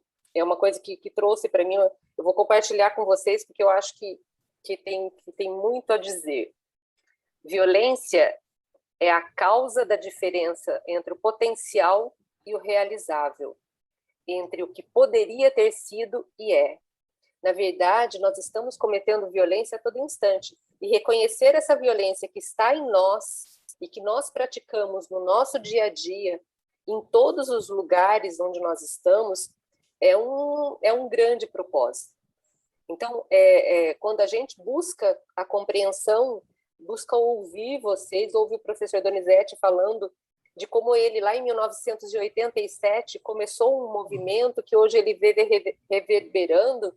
Eu acho que tudo isso aí a gente tá olhando para as nossas próprias violências. E é isso que a gente tem buscado. Essa semana a gente trouxe muito disso, da gente olhar para as nossas sombras, para as nossas violências, para como a gente se comporta diante disso tudo, e ocasionar dentro da gente um movimento que faça alguma coisa acontecer. É muito disso. Professora.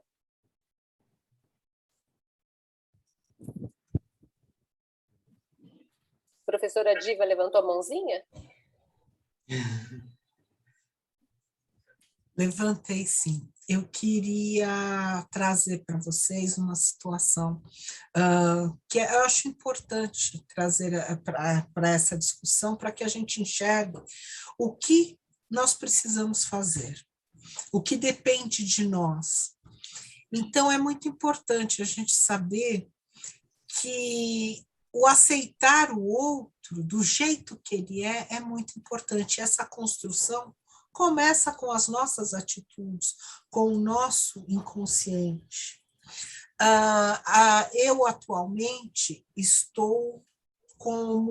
recentemente, estou como vice-presidente do Conselho Deliberativo de uma associação social e cultural denominada Aristocrata Clube.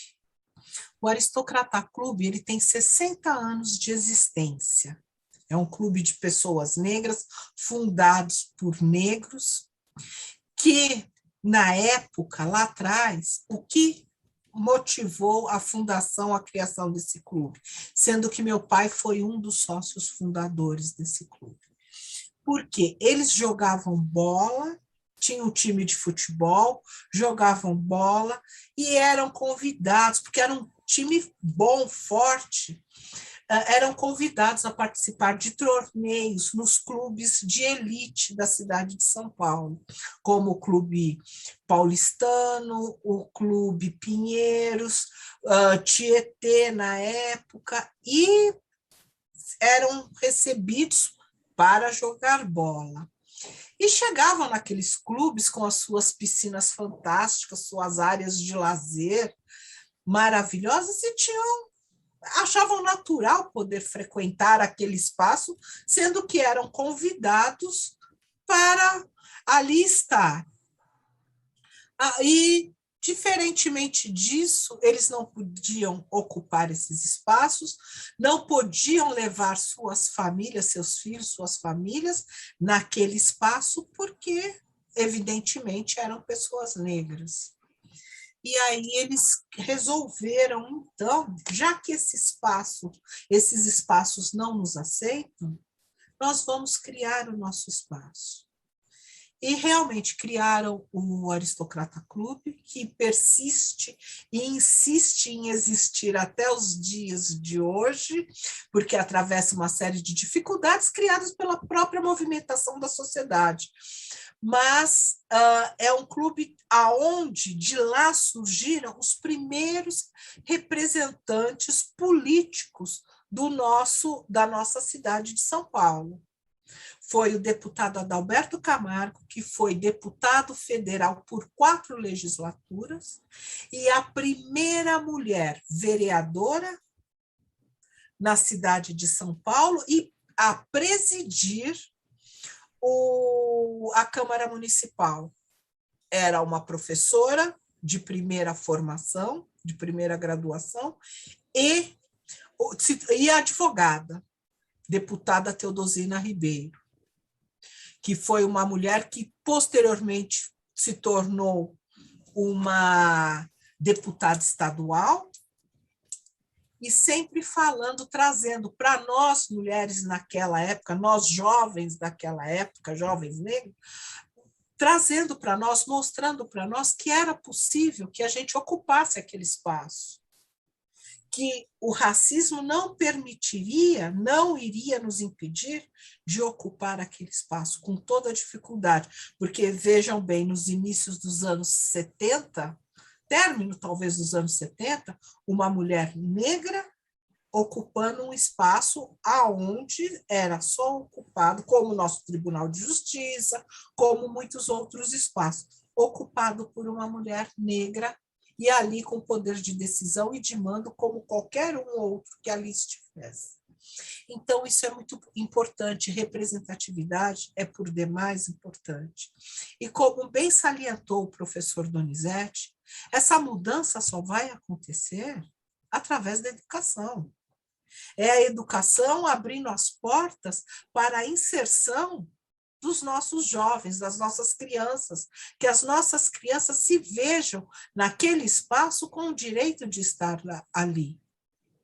E isso que nós precisamos, essa união, esses espaços de discussão, são de suma importância, porque mostram a importância que essa mudança tem que nascer dentro de nós. Nós só vamos tornar a nossa sociedade melhor e acessível a todos, começando a mudança dentro de nós. Não adianta jogar para o outro, mas eu sou assim porque fulano é e ciclano também é. Não. Fulano pode ser assim, ciclano pode ser daquele outro jeito, mas eu sou diferente. Eu vou fazer a diferença. É olhar no outro e aceitar a diferença do outro. É olharmos em nossa volta e ver quantas pessoas negras fazem parte das nossas relações, as pessoas brancas, é óbvio, né? Por quantas pessoas negras fazem parte das minhas relações, do meu meio de convívio, de destacarmos também, no meu local de trabalho, eu aceitaria ser chefiada por uma pessoa negra? São essas mudanças, essa mudança de comportamento que nós temos efetivamente de trabalhar e tentar ajustar. Mas se olharmos todos os dias para dentro de nós e mudarmos apertarmos um pouquinho só daquele parafuso, nós já estamos avançando e buscando fazer essa sociedade ser mais justa, equânime, igualitária. Como também bem falou o doutor Wagner, a empatia é olhar para o outro com empatia, com respeito. É isso que nós buscamos e é isso que nós precisamos difundir e construir. Muito obrigada por mais essa oportunidade de fala. Doutora, a gente diz que justiça restaurativa, que o nome não é muito apropriado. Acho que justiça não seria apropriado e restaurativa também não, mas é uma longa conversa a respeito disso. Mas a gente faz de dentro para fora. Não tem outra forma. Se nós não estivermos com ela introjetada dentro de nós, se nós não trouxermos para dentro da nossa vida, nós não conseguimos fazer com o outro. Exato. É isso. Alguém gostaria de falar mais?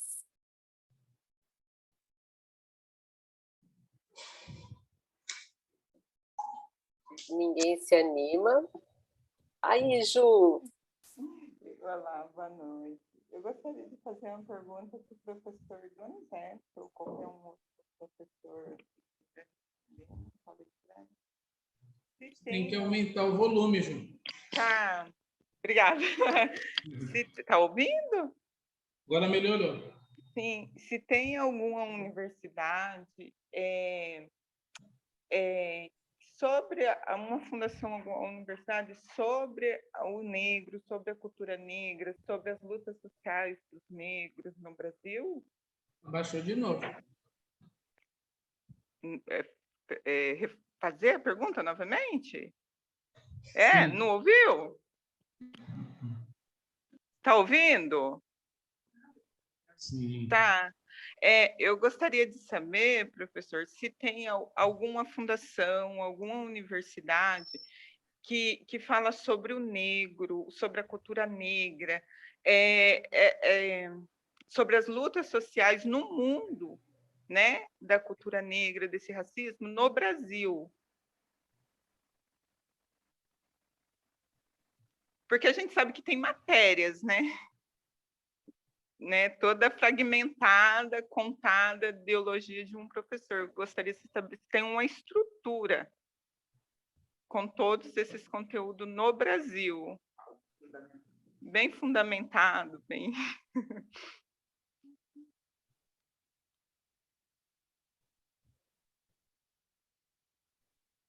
Não ouviu? O professor Donizete? É para eu falar? Não, qualquer professor que quiser responder. Bom, eu estou aqui, então acho que eu vou responder. Juliana, veja só. Do ponto de vista da experiência educacional, a discussão sobre as relações étnico-raciais no Brasil,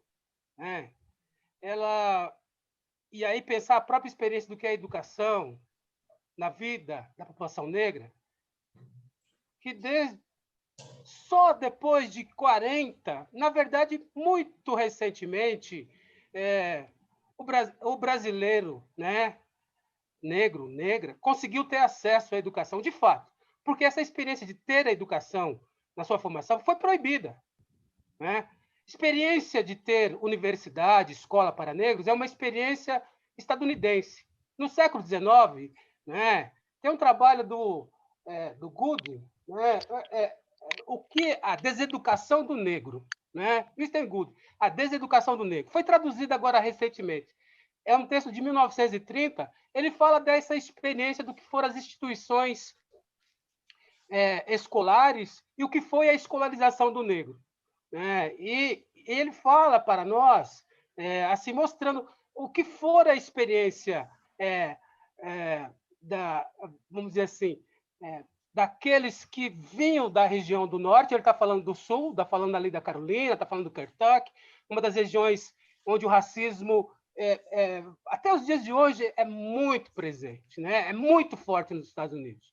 Agora, eu estou falando disso para nós pensarmos no Brasil. No Brasil, essa experiência de uma universidade, a gente tem a eu não sei nunca dizer o nome dela, né? A Unipalmares. Ajude-me depois aí, cara. Né? Eu acho que é uma única... É a Universidade Unipalmares. Faculdades o Zumbi dos Palmares. Isso, né? Essa faculdade é uma das primeiras e única que eu conheço com essa, por essa perspectiva de ser uma administração feita por negros e com uma proposta mais próxima dessa perspectiva de lidar com a experiência negra na sua forma mais integral, né? Do ponto de vista disciplinar nos diferentes cursos. Eu não posso falar de maneira de maior conhecimento, porque eu não conheço, né? Agora, o que fica para mim dessa experiência, e na sua pergunta, é de que, assim, como você falou, e aí eu fiquei pouco preocupado, né? De forma fragmentária, a maneira como isso vem sendo trabalhado na escola, pode ser, e quando não é trabalhado, viu? Porque, boa parte das vezes, uma outra forma de racismo no Brasil, e que falou Lélia Gonzalez, é o racismo pela omissão. Né? A omissão mesmo, né? De ver situações, de observar em sala de aula práticas dos coleguinhas lá na educação infantil, né? Lá no ensino... Eu não discutir situações, instituições no campo do judiciário, eu também posso ter omissões, e como disse, né, agora de pouco, né?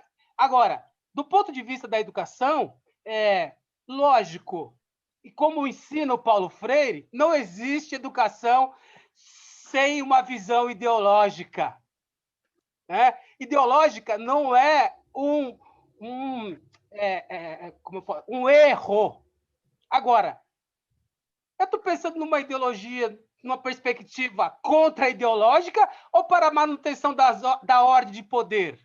E, com isso, eu quero trazer uma outra temática, que é a discussão sobre as classes sociais. Quando a gente pensa raça, né?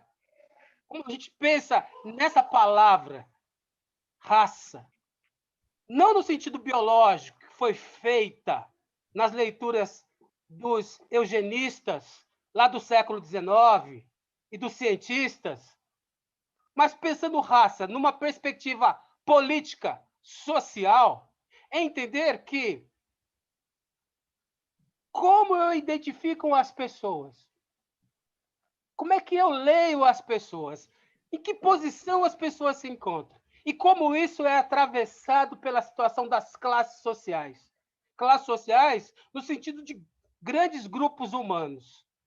Grandes grupos humanos que, na sua organização, no seu modo de viver, traz coisas incomuns do viver, mas que também se apresentam do ponto de vista de grandes diferenças. Uma delas é ser, né, dono dos meios de produção e você não ser proprietário. Começamos por aí. Ou aqueles que vivem do trabalho sem ter trabalho. Será que tem cores, gênero nesse processo? Claro que tem. Né? Agora, quando eu começo a trazer essas questões, é lógico que eu estou pautando uma discussão por uma perspectiva e uma visão de mundo. Entendendo ideologia como uma visão de mundo. Né? Para lembrar um grande autor, pensador, que é o Antônio Gramsci. Então, quando eu estou falando das relações étnico-raciais, quando eu estou pensando no ensino das relações étnico-raciais, quando eu estou pensando em fazer a discussão acontecer, entremeada por essas outras, condições, categorias, que boa parte das vezes são utilizadas para inferiorizar, para dar sequência na maneira como as relações sociais são construídas no Brasil, é eu entender que eu preciso trazer as relações sociais e a discussão sobre a condição do homem negro, da mulher negra, da criança negra, na sua dimensão plural. Né? E fazer isso é pensar também nas relações de classe. A doutora Diva falou do Clube Aristocratas, né? Eu fiquei me lembrando, nossa, como eu queria ter conhecido o Clube Aristocratas. Eu morei em Osasco a boa parte da minha adolescência, veio para Marília só muito recente. E o Aristocrata sempre foram os lugares que mais os bailes aconteceram, os lugares mais festejados, né? E continua. Da comunidade. Pode visitar-nos. Sim, né? Então, assim, isso é uma coisa importante do ponto de vista do que é pensar essas experiências do homem e da mulher negra na história, sua inscrição, e trazer isso para o chão da escola. Trazer isso como entendimento de mundo, desde o bebezinho lá, né, de você poder segurá-lo, não ficar com receio. Não, é uma criança negra, eu já vou olhar. Né? Meus alunos, a maioria é aluno branco, branca. E a minha discussão com eles e elas é tratá-los por essa perspectiva. O que eu faço com a minha branquitude? Como é que eu me relaciono com esse outro naquilo que eu faço? Como isso é atravessado pela minha condição de professor trabalhador, que vivo da condição de vender a minha força de trabalho, muito mal remunerada nesse país, poucas vezes lembrada, na verdade, totalmente destruída. Né? O professor se tornou um lixo recentemente. Né? Então, como pensar nessas questões não tratando de uma perspectiva emancipatória, ou lidá-la, ou trazê-la no sentido tão somente da ideologia como uma forma de um raciocínio falso. Não, é ver como uma visão de mundo. Agora, como é que eu preparo? Como é que eu me preparo? Como eu, homem, mulher, negro, me preparo enquanto visão de mundo na maneira de eu ler o mundo e me posicionar diante da realidade, dos interesses. O que tem a ver a experiência africana na minha vida? Algo destituído, destruído. Então, isso que você fala do ensino das relações étnico-raciais, isso não é um projeto novo. Né? O ensino, isso desde 1940, fora proposto lá pelo Abdias do Nascimento. Né? Ele vem trabalhando essa coisa da restituição da história, a destruição do homem e da mulher pela história, pela educação. A educação que nós temos é uma educação, como eu disse, é uma educação mediterrânea. Né? Fazer o enfrentamento é trazer essa experiência. Agora, uma universidade pública negra, eu não conheço essa experiência. Então, eu conheço experiências de universidades privadas como essa, mas não conheço totalmente também. Né? Eu sei que nos Estados Unidos, boa parte dessa experiência dos negros militantes vieram dessa experiência em si das universidades privadas. Né? Buffalo, né? Também conheço pouco, mas eu sei que muitos intelectuais projetam-se e vêm dali. Sheikh Anta Diop? Não, já estou aqui, né? O Molefe Ket Assante, que é um dos grandes intelectuais, né? Que produz muito, Karenga, né? Não são traduzidos no Brasil. A gente também tem essa condição editorial, né? Que a gente precisa, né? Bom, mas não vou me calar, senão vou ficar falando aqui muito, né? Tem mais colegas.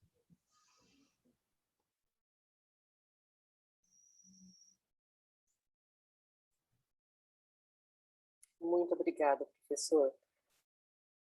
Ju, quer falar mais alguma coisa?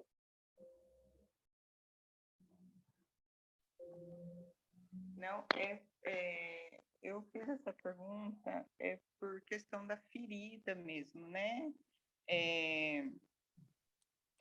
Dessa estrutura, dessa negação da escravidão no Brasil, né? E como a gente tem esse fato de omissão da história, né? As pessoas olham quando a gente quer garantir, né, esse direito de ser visto não pela cor, não em lugares, não, como é que se diz? Quando o racismo é agressivo, é violento e a gente quer o nosso direito garantido, soa como mimimi, né? Ai, quanto mimimi, que, né? E não tem esse lugar, esse fato histórico para lembrar o nosso país do que aconteceu nessa terra, né? E, assim, eu não tinha conhecimento, por isso que eu perguntei para o professor ou para qualquer outro se tem essa estrutura, porque eu desconheço. Pelo visto, não tem, né? Juliana, se me Isso. permitir, Não? veja bem, se não nos querem nesses espaços, porque veja a resistência com relação às cotas raciais, você acha que aqui teria essa preocupação em ter um espaço onde pudéssemos desenvolver as nossas histórias, as nossas verdades, as nossas realidades? Se a aplicação da Lei 10.639 causa tanta resistência, não só no corpo docente, mas também nas famílias dos alunos que frequentam também essas aulas, essas escolas, você acha que essa é mais uma construção que devemos nos aplicar. E isso só acontece, só vai acontecer partindo de nós. No momento que nós, pessoas negras, entendermos que temos e necessitamos nos unir e agir estrategicamente.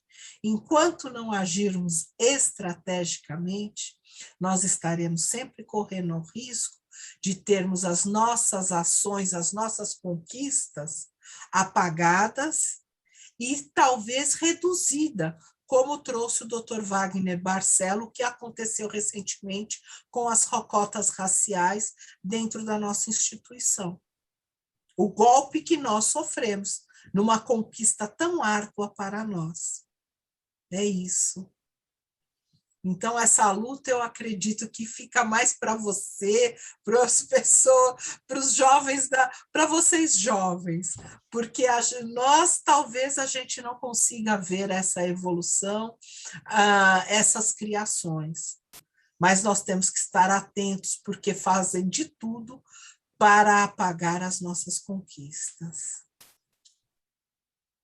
Obrigada. Mais alguém gostaria de colocar alguma coisa? Bom, a verdade é que nós ficaríamos ouvindo vocês três aqui por muitas horas, mas é só gratidão mesmo que fica, porque hoje nós ouvimos, a gente sai mais rico, é isso, a gente está saindo mais rico daqui. Eu queria agradecer imensamente. Doutora Diva, muito obrigada. Professor Donizete, muito obrigada. Doutora Carla, que proporcionou que vocês chegassem até nós. Foi muito importante a gente ouvir vocês hoje. Espero que nós continuemos tendo um vínculo, porque assim a gente vai se fortalecendo um ao outro. Eu acho que nós precisamos, de fato, dessas pontes. Foi muito bom. Doutora Raquel, quer falar alguma coisa? Só muito obrigada mesmo. Foi uma noite ótima, de muita reflexão, e como eu disse antes, um longo caminho, mas muito obrigada por nos ajudarem nesse caminho que a gente precisa trilhar. Obrigada a todos. Então, gente, para todos que estiveram aqui com a gente, muito obrigada, foi muito produtivo. Não vamos largar as mãos uns dos outros, porque a gente precisa um dos outros para a gente conseguir existir, os nossos sonhos existirem. Uma boa noite. Amanhã a gente está aqui com masculinidade. Mais um pedacinho nessa luta nossa. Uma boa noite. Gratidão a todos e por hoje. Tá bom. Tchau, gente. Boa noite.